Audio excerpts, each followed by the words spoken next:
Hai guys, di video kali ini kita akan membahas materi kelas 11 Kurikulum Merdeka, yaitu tentang gerak parabola. Di mana pada gerak parabola ini adalah gabungan dari GLB dan GLBB. Nah, di mana GLB itu adalah pada sumbu X nanti ya, GLBB yang kita gunakan pada sumbu Y. Ini perpaduan dari GLB dan GLBB. Oke, yang pertama kita masuk dulu untuk persamaan gerak parabola. Oke, kita masuk dulu persamaan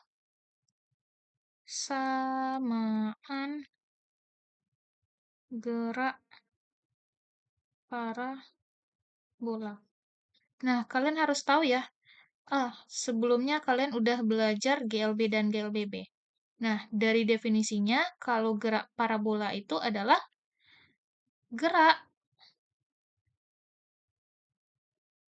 yang lintasan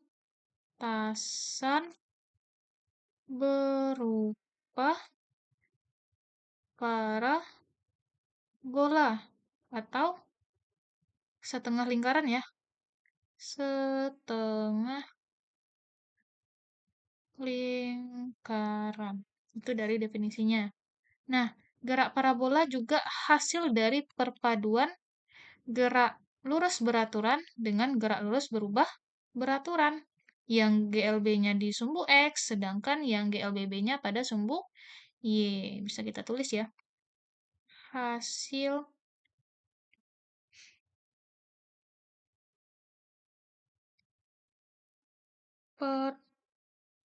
perpaduan dari GLB dan GLBB. Nah, dari sini kita bisa tinjau. Misalkan, pada sumbu X. Nah, tadi pada sumbu X kita tahu ya, bahwa itu geraknya GLB. Kalian ingat lagi ya, bahwa kalau GLB yang konstan adalah kecepatan. Ingat, V-nya sama dengan konstan.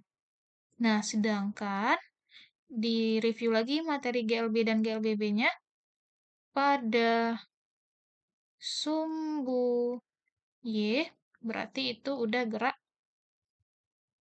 lurus berubah beraturan ya, berarti GLBB. Nah, kalau di GLBB yang konstan adalah A ya, percepatan. Nah, karena kita menggunakan sumbu Y, percepatannya itu adalah gerak vertikal ya, GLBB gerak vertikal, berarti A-nya kita ganti menjadi G, percepatan gravitasi. Gravitasi. Nah, itu untuk hasil perpaduan dari gerak parabola ini di sumbu X dan di sumbu Y. Kalian harus ingat sumbu X adalah GLB, sumbu Y adalah GLBB. Nah, yang pertama kita juga bisa meninjau posisi mula-mulanya ya. Nah, sebelumnya kalian juga udah belajar materi vektor. Kita tulis dulu, kita tinjau. Posisi mula Seandainya di sini posisi mula-mulanya kita sebut dengan V0 ya. Berarti V0 ini kita uraikan. Uraikan ke sumbu X berarti ada V0 X, kita uraikan ke sumbu Y ada V0 Y.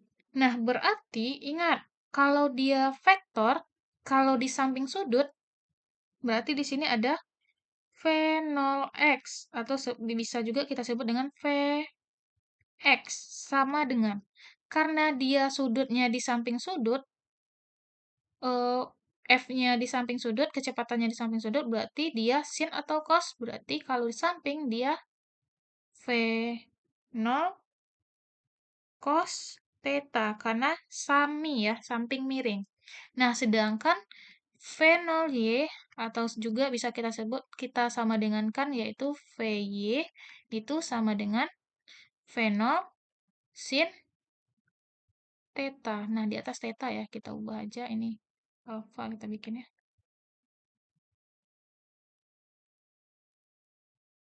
Berarti cos theta. Di atas cos theta gitu. Nah, itu untuk dua persamaannya.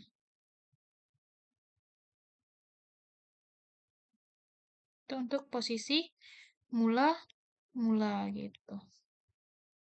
Oke, kita lanjut. Kalau seandainya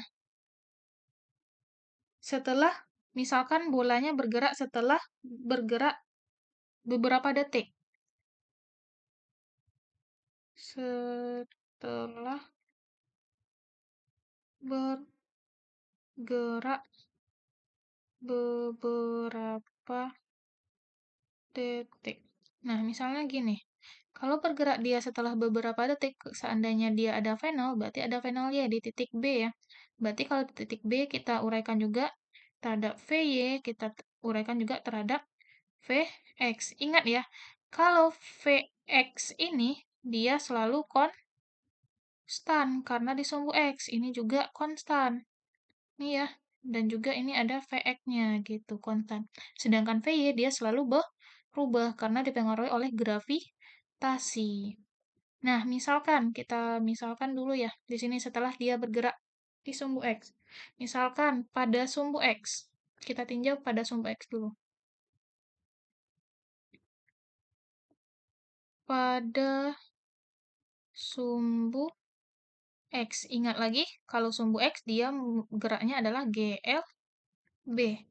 Sehingga kalian ingat lagi rumus GLB atau GLB itu adalah Px sama dengan V0 ya, V0 X. Nah, di mana V0 X-nya itu adalah V0 cos theta. Sehingga kalau seandainya mencari X, X itu rumusnya V dikali T ya. Sehingga rumus X sama dengan V0 cos theta dikali T. Jadi untuk mencari nilai X itu adalah V0 cos theta dikali T, yaitu waktunya untuk mencari T. Nah, untuk yang kedua. Yang kedua, kita tinjau pada sumbu Y. Nah, kalau sumbu Y sudah berlaku itu GL, B, B. Nah, pada sumbu Y berarti kita juga meninjaunya nih dari persamaan pertama. VT sama dengan V0 plus minus AT.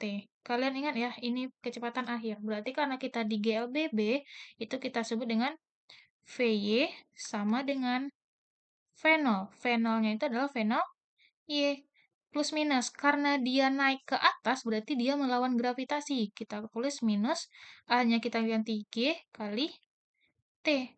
Sehingga VY-nya sama dengan V0 sin theta dikurang G T. Itu untuk rumus yang pertama. Ini yang pertama. Kalau yang kedua, kita ingat lagi rumus yang kedua yang ada jaraknya yaitu H sama dengan V0 dikali T plus minus 1/2 AT kuadrat. H itu bisa H atau Y ya, karena disumbu Y. V0-nya berarti V0 Y, berarti V0 sin theta dikali T dikurang 1/2 AT kuadrat. Kita juga bisa menggunakan persamaan yang kedua, gitu. Ini untuk yang mencari H atau jarak gitu. Nah, kalian juga bisa ya nanti kalau seandainya mencari resultan kecepatan. Misalkan kalau seandainya diminta mencari resultan kecepatan. Ingat vektor. Kalau mencari resultan kecepatan berarti ini kita misalkan ada V ya. Nah, berarti V-nya kita udah jadikan Vx ini adalah sudut theta. Ini jadi Vy. Nah, untuk mencari resultan kecepatan berarti kalian harus mencari V sama dengan akar dari Vx kuadrat ditambah Vy kuadrat gitu. Terus seandainya kalau mencari resultan kecepatan. Atau nanti kalau seandainya diminta mencari arah gerak, kalian juga bisa mencari arah gerak benda. Berarti kalau arah gerak benda, ingat aja tan theta. Tan theta itu adalah demi, sami, desa ya. Desa depan sudut itu ada VY, samping sudut adalah VX. Berarti tan theta itu VY per VX gitu. Nah, ini untuk persamaan umum, persamaan yang sering muncul di gerak parabola gitu. Nah, ada juga nanti ya, kita nanti untuk pertemuan selanjutnya, kita ada juga nanti akan membahas jarak dan ketinggian maksimum. Ketika tingginya maksimum, biasanya itu juga ya, mencari jarak dan ketinggian maksimum atau eh, titik terjauh atau ya titik terjauh X max-nya dan H max-nya atau waktu di titik tertinggi. Itu kita akan bahas di video selanjutnya. Oke, sampai sini dulu untuk pembahasan kita tentang gerak parabola. Sampai jumpa di video selanjutnya. Terima kasih.